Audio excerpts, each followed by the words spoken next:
ফাতেমা আক্তার, বরগুনার তালতলী উপজেলার নিশানবাড়ি ইউনিয়নের সাবেক ইউপি সদস্য। আজ যেখানে বরিশাল ৩৫০ মেগাওয়াট কয়লাভিত্তিক তাপবিদ্যুৎ কেন্দ্র, সেখানেই ছিল তার দোতলা বাড়ি, যা স্থানীয় প্রভাবশালীদের সহযোগিতায় দখল করে নেয় বিদ্যুৎ কেন্দ্র কর্তৃপক্ষ। এখন পাশের গ্রামে ছোট্ট ঘরে তার বসত। ফাতেমার অভিযোগ, জমি দখলের প্রতিবাদ করার অপরাধে এখনো পালিয়ে বেড়াতে হচ্ছে তার পরিবারের পুরুষ সদস্যদের। আমাকে জমি যে সময় প্রথম দখলে নেই, সেই সময় আমাকে সাদাবাজি মামলায় দিচ্ছে। আমাকে ফ্যামিলি যত আছে ওয়ারিশ এই জমির সাদাবাজি মামলা দিয়ে এত হরানিতে রাখছে, আমরা পলাইছি। গোরস্থানের মধ্যেও যাই রাত্রে রয়েছি, 25 জন 30 জন পুলিশ। ফাতেমার মতো বড় অঙ্কুজান পাড়ার জমি হারানো 450 পরিবারের পক্ষে নেতৃত্ব দিচ্ছেন সুলতান শিকদার। তার দাবি, 90-এর দশকের শেষের দিকে পায়রা নদীতে জেগে ওঠা খোট্টার চরের জমি 99 বছরের জন্য ভূমিহীনদের বন্দোবস্ত দেয় সরকার, অথচ সেই জমির বড় অংশই দখল করে শুরু হয় বিদ্যুৎ কেন্দ্র নির্মাণের কাজ।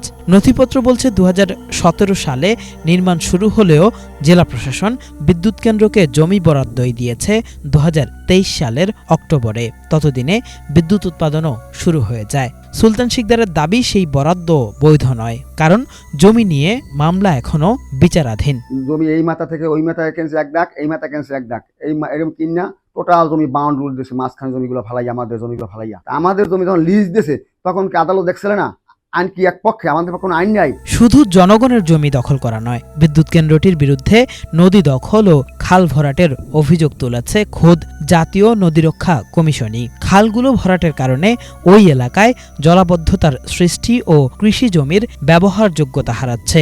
শুভ সন্ধ্যা সমুদ্র সৈকত থেকে বালু তুলে বিদ্যুৎ কেন্দ্রের জমি ভরাট করায় উপকূলে ভাঙন প্রকট হয়েছে বলে অভিযোগ স্থানীয়দের। এই সমুদ্র সৈকতটি আগে ছিল আরো অনেক দূরে, কিন্তু ভাঙতে ভাঙতে এভাবে গাছ মরতে মরতে এখন এটি একেবারেই মূল ভূখণ্ডের কাছে চলে এসেছে। স্থানীয়রা মনে করেন এই জায়গা থেকে বিদ্যুৎ কেন্দ্রের জন্য যে বালু উত্তোলন করা হয়েছিল, সেটির কারণেই এই সমুদ্র সৈকত এলাকায় এমন তীব্র ভাঙন সৃষ্টি হয়েছে। তাপবিদ্যুৎ কেন্দ্র করার জন্য যখন করছে, তখন এখান থেকে বড় চায়না ড্রেজার থেকে যে বালুটা উত্তোলন করছে, ওই জায়গা থেকে সরল জমিন থেকে 40 ফিট উপরে এই সম্পূর্ণ বালুটা এখান থেকে নেওয়ার কারণে আজকে এই বৃষ্টি ধ্বংস হয়ে গেছে। জাতীয় নদী রক্ষা কমিশনের তৎকালীন চেয়ারম্যান বলছেন, নদী খাল দখল, সৈকত থেকে বালু তোলা সহ বিদ্যুৎ কেন্দ্রটির পরিবেশগত বিভিন্ন ক্ষতিকর দিক তুলে ধরে সরকারের সব সংস্থাকেই জানিয়েছেন তারা, কিন্তু আমলে নেয়নি কেউই। আমরা জাতীয় নদী রক্ষা কমিশন থেকে যে রিপোর্ট দিয়েছি এবং গভর্নমেন্টকে এটা না দেওয়ার জন্য যেটা বলেছি যে এটা প্রোটেক্ট করতে হবে, এই জমিতে এরকম করা যাবে না, আর একই সাথে পরিবেশ বিনষ্ট হয়ে যাবে। সেই জায়গায় নদীর কূলে যে জায়গাটা আছে, 3টা মোহনা, এবং ওখানে যে মৎস্য চাষিরা আছে এবং মৎস্য প্রজনন যে ইলিশের, এইটাকে বিনষ্ট করা যাবে না। তো এইটা সত্ত্বেও এটা কিন্তু করা হয়েছে। প্রাইম মিনিস্টার্স অফিসে পর্যন্ত আমরা রিপোর্ট দিয়েছি। সো অল কনসার্ন সকল মন্ত্রণালয়গুলোকে আমরা কিন্তু অবহিত করেছি। নানা পর্যায়ে তাদের প্রভাব খাটিয়ে তারা এটা করছে বলে মনে হয়। জমি দখল থেকে আজ পর্যন্ত এসব সমস্যার বিষয়ে বিদ্যুৎ কেন্দ্র এবং সরকারের বিভিন্ন দপ্তরে ঘুরলেও কোনো প্রতিকার পাচ্ছেন না বলে অভিযোগ স্থানীয়দের। তৈরি করার সময় থেকে আমরা এখন পর্যন্ত অবধি আমরা এটার কথাই বলতেছি, কিন্তু এদের যে কর্তৃপক্ষ আমাদের এই কথার কোনো জবাবও দিচ্ছে না, আমরা তাদের মুখ থেকে শুনতে পাচ্ছি না। সব আইন উপেক্ষা করে এই তাপবিদ্যুৎ কেন্দ্রটা এখন পর্যন্ত চলছে।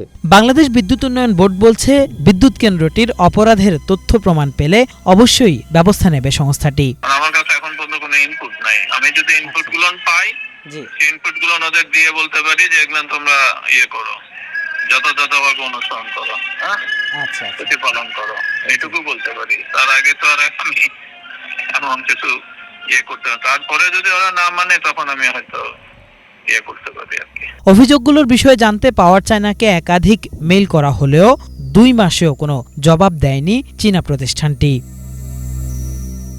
কিফায়েত শাকিল, বাংলা ভিশন, বরগুনা।